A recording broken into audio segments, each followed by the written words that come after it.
we're Cheska and Ben, and we're driving our camper van from Canada all the way to Argentina.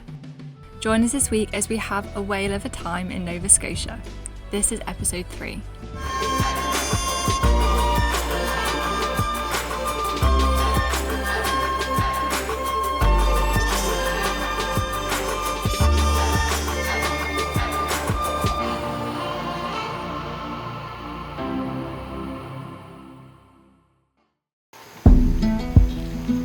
Good morning guys. If you think you've accidentally clicked on last week's video, you're wrong, you haven't, but we are back at the old visitor centre in Digby where we were last week. We're going to do something this morning that we haven't done before. This is the first time that we need to fill up our LPG tank since we've been in Canada. Now usually back in Europe to fill up LPG, and I think a lot of Canada and the US, you can just go to a petrol station and fill up LPG there. But in this part of Nova Scotia there doesn't seem to be many LPG fill points. When we were parked here last week, we spotted a propane place that did refills. We went and asked them yesterday, and he said basically there's a lorry that comes down at 8:30 every morning, and they normally tell people if you need a refill to get here for when the lorry gets there and then fill it up then. So this morning we've got a date with the LPG refill lorry, which is a first for us. Fingers crossed it works. He said it should be fine. We've got the right adapter and everything, so yeah, let's go find out. Oh yeah, we kind of set up base at this car park, but luckily the LPG place, or the propane place, is a 60-second drive. It's literally just at the end of this road, so it's perfect. It was a perfect place to stop for the night.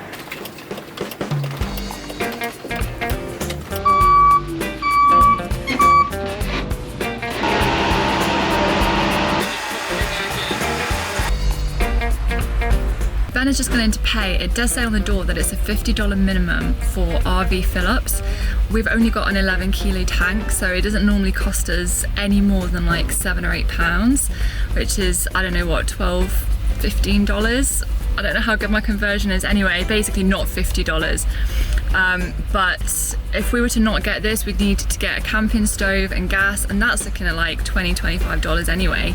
So I think we're just gonna have to suck it up and pay it because there isn't really much propane refill around here. I think as we move on, it gets a little bit easier, but where we are right now, we kind of have to pay, don't we, River? Just shift your bums over, guys. Shall we head back for some breakfast? Yes, please. Rather than 50 quid, or $50 I should say, let me just come out here. As Chess said, the minimum was $50, but we only take 9 kilos. It's 11 kilo tank, which I think was $17. So he popped upstairs and came down and said, oh, we'll do it for $25. How nice is that? Yeah, I know it's a little bit more, but like, it should have been $50, and we were happy to pay the $50. Like, yeah, just to get it. It's their, policy. But he's like, no. Yeah. How nice is that? So last week, somebody commented saying that we have to try Canadian blueberries and maple syrup while we're here. And I just wanted you to know that while we've been here, we've been having Canadian blueberries and maple syrup every single morning for breakfast. It's the coldest. We literally have. Please, may I have a spoon? Standard sliding door shot. We are still hanging around this area, waiting on some parcels to be delivered. We have 3 parcels delivered, and the last one should be arriving today. So that's this week here, and then we can go off further explore more of Nova Scotia. But now we're going to leave the old visitor centre in Digby once again. Probably not going to be the last time that we're here. You ready? It was a grey and cloudy day, so we drove 30 minutes to the coast to find Smuggler's Cove, home to a deep, dark cave hidden in the rock face, which we thought could only be more atmospheric in this gloomy, rainy weather. So it's this huge cave carved into the rocks here that was used to stash rum during the Prohibition. It's really atmospheric, really misty. We can't even get out to it because the tide's so high and the rocks look absolutely lethal. They are just carpeted in really slippery seaweed. So there's just like the birds circling over in this really dark cave. And what's really cool about it is that there are carvings in there from over the centuries, but some of them are like 15 foot high. So they're not sure whether it's because they've been carved while they're in rowing boats and the tide's been really high, or they're 15 feet high. They're really tall people here. Or over time the sea's like eroded the floor away.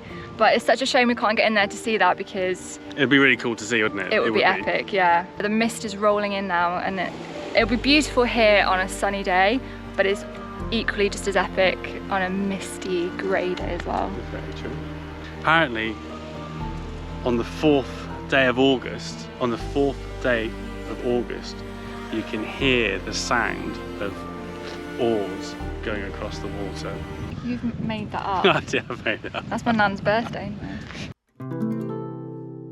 So, we've just had a phone call from the courier that is delivering one of our packages, and they couldn't deliver it to the post office. Canada Post wouldn't accept it for some reason, so they're taking it down to a place called Yarmouth, which is 45 minutes in the complete wrong direction we need to go.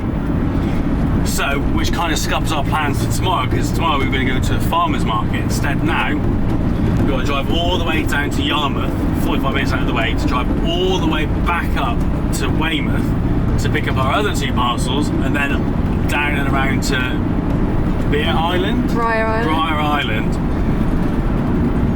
Because we want to do a whale watching tour. But it completely throws out of tomorrow, which is a bit of a pain in the arse, but never mind. At least all our parcels we can collect. We'll have arrived tomorrow and then we can crack on. Yeah, but at least all our parcels are available to collect, just all in different, just in different places. So, yeah. Hey, never mind, but hey, that's it, I guess.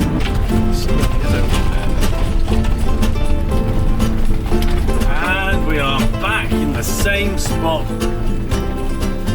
that we left you last week. So one thing you notice driving through this part of Canada is that there are what look like French flags everywhere. It's a French flag with a yellow star on it, and that is the Acadian flag. Now, I didn't know about the Acadians until we came here, but they are the descendants of the original French settlers from the 1600s. And then back in the 1700s, they got deported by the British, and when they resettled in this area. So people that live here now are descendants of those people. They still speak Acadian French as their first language. All of the signs are in French. Scout has spotted something. Anyway, there's a French language university here. They still maintain their French culture, the language, the religion. So yeah, welcome to the Acadian Shores of Nova Scotia. Come on then.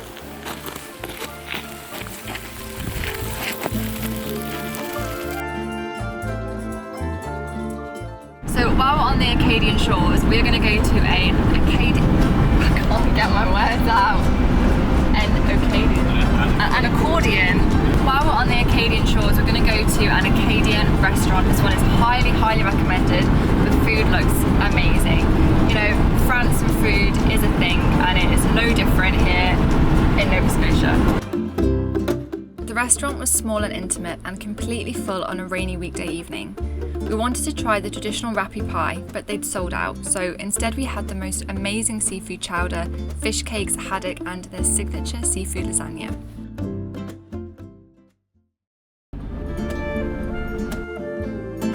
Well, that food was absolutely amazing. Whoever came up with seafood lasagna is an absolute genius. But we've just driven down now south to Yarmouth. This is where our parcel that couldn't get delivered to the post office has been delivered. So hopefully we're going to pick that up tomorrow morning. Then we can go and pick up the other 2 parcels, and then we can hit the road finally.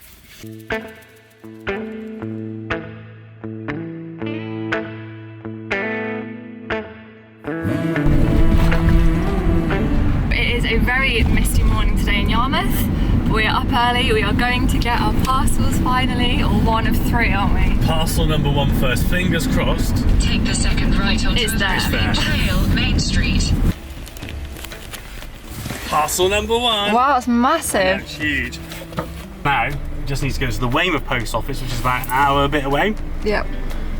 And we should pick up the last 2 parcels. Let's go. Your destination is on the left.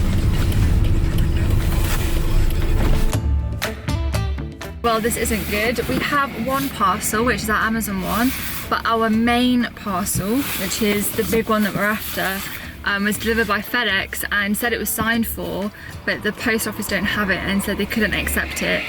So they refused it, and the guy didn't have a phone number for us. So now we're gonna have to try and track down this FedEx delivery. Should I tell people what it is? Yeah, you can do it. It's Starlink RV. So we've ordered a Starlink for while we're in Canada and the US so that we can go further off grid and have good internet access. And Yeah, somewhere. It is somewhere in Nova Scotia.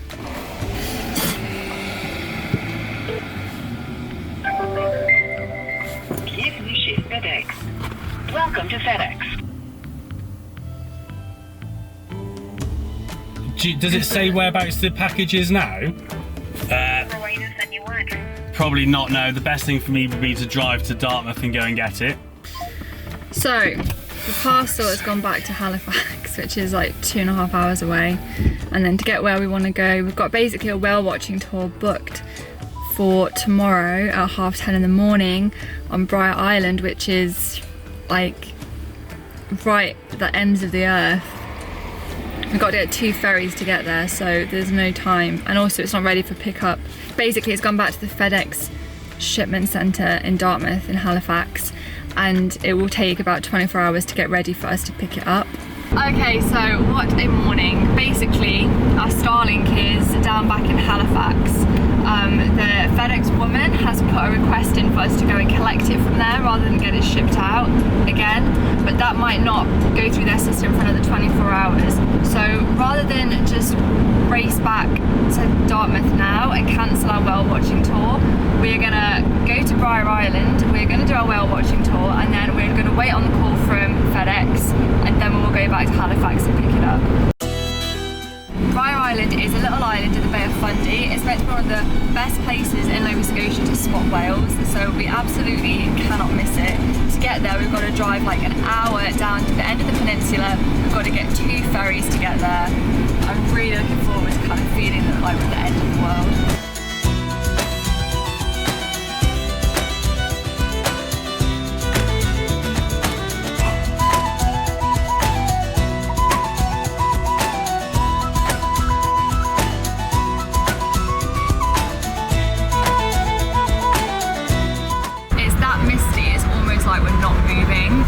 Surrounded by a complete wall of white.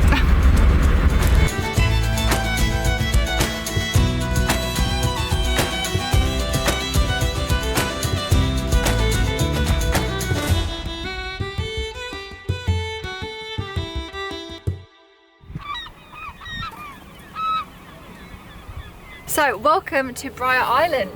Managed to find a park up. We're just at the end of this little road and there's a little viewpoint. You can't really see much view at the minute. I don't know how we're going to go and spot whales tomorrow. I know, we can barely see the end of the shore. Because, I couldn't even see the van. Are you taking them? You'll notice that we are parked on a really heavy slope. Oh, it's ridiculous. We're sleeping like that. Fun fact, we've never in our 3 years of van life ever used chocks. We can kind of get away with sleeping on a bit of sand, but this is to the limit. Even for us. It'll be alright for one night.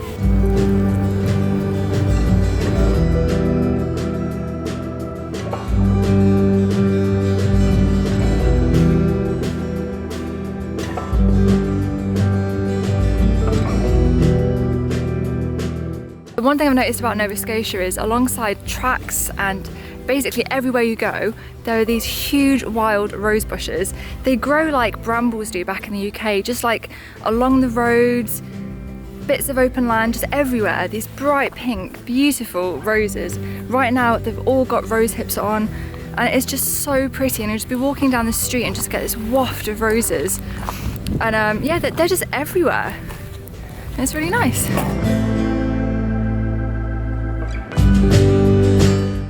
Fast asleep. Yeah. And then as soon as the fish is opened up, we are having, seeing as it's all like eerie and cold and like grey outside, we're having a nice fish curry for dinner with some fresh Atlantic haddock.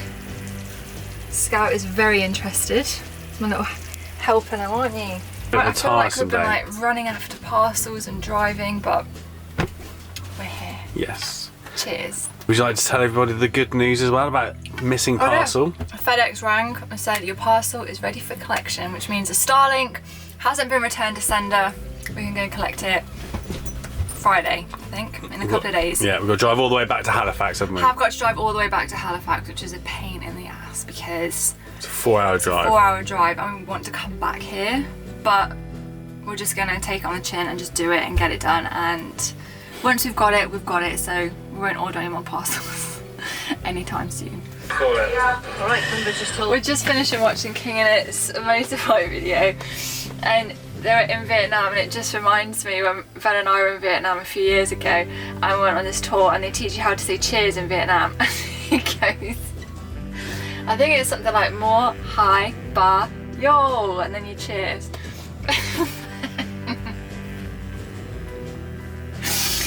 Ben was like, no teacher us, and Ben just went, more, ta, bike. Why did you sing motorbike? Because she said it sounds like more. She said it's like more.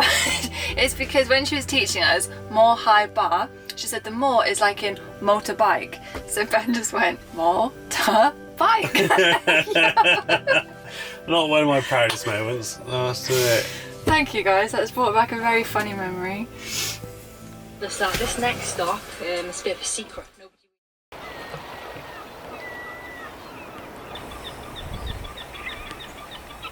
So can you hear that? How quiet it is now. We had the most peaceful night's sleep, and then this morning we woke up to like this dawn chorus of birds having the absolute time of their lives on this like huge like rapid current that comes flowing between like here and this little island offshore, and the water is going so fast, and there must have been hundreds, wasn't there? Yeah. Of seabirds just flying around making such a racket. They were like sitting on the water and just getting like carried down, and yeah, like they're having a whale of a time. Speaking of whales, we're just getting ready to go and try and find some. Got a little whale watching tour this morning. We're so excited. We're having to go separately so that we don't leave the dogs in the van on their own for too long, because it has a tendency to get really hot and humid here even when it's cloudy, so we just don't want to risk it. So Ben's going this afternoon, I'm going this morning, and yeah, it's still foggy but it's still going on, so it should be fun.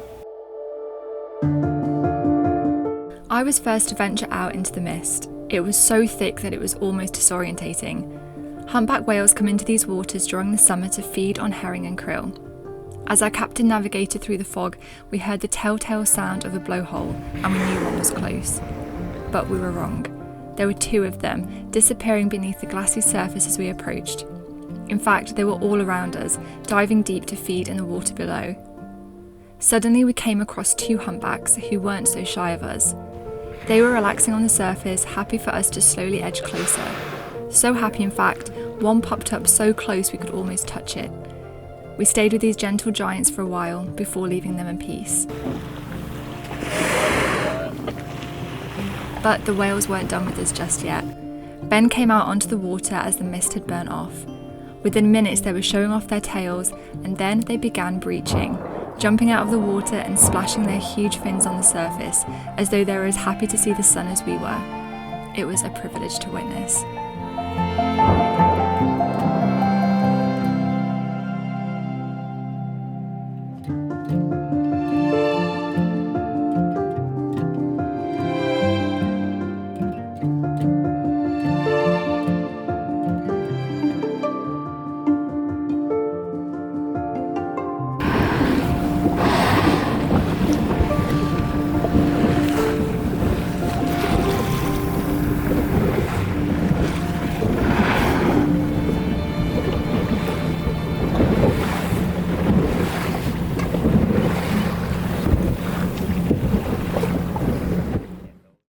Wow. Okay guys, I've had an absolutely amazing afternoon. Managed to see whales breach 3 times. I think I caught it twice. I can't. Phenomenal. They didn't breach when I went out this morning. I can't, like, I've just had a quick look at the footage and it looks like, I can't believe you got to see that. Yeah. Brier Island, and the sun has come out for us just as we're leaving, but this little, it's such a cool little place. It's like an island at the end of another island, at the end of a peninsula, and it is just a whale mecca. There was one point this morning where we could just, through the mist, we could just hear them like all around us. It was just like, psh, psh, it was everywhere. It was obviously just like a playground for them in the summer. We wish we could have stayed longer on Brier Island with its colourful houses and its ocean of playful humpback whales. But we have to make the journey back to the mainland now to fetch our parcel from Halifax. So we'll see you next week. Who knows where the road will lead us next.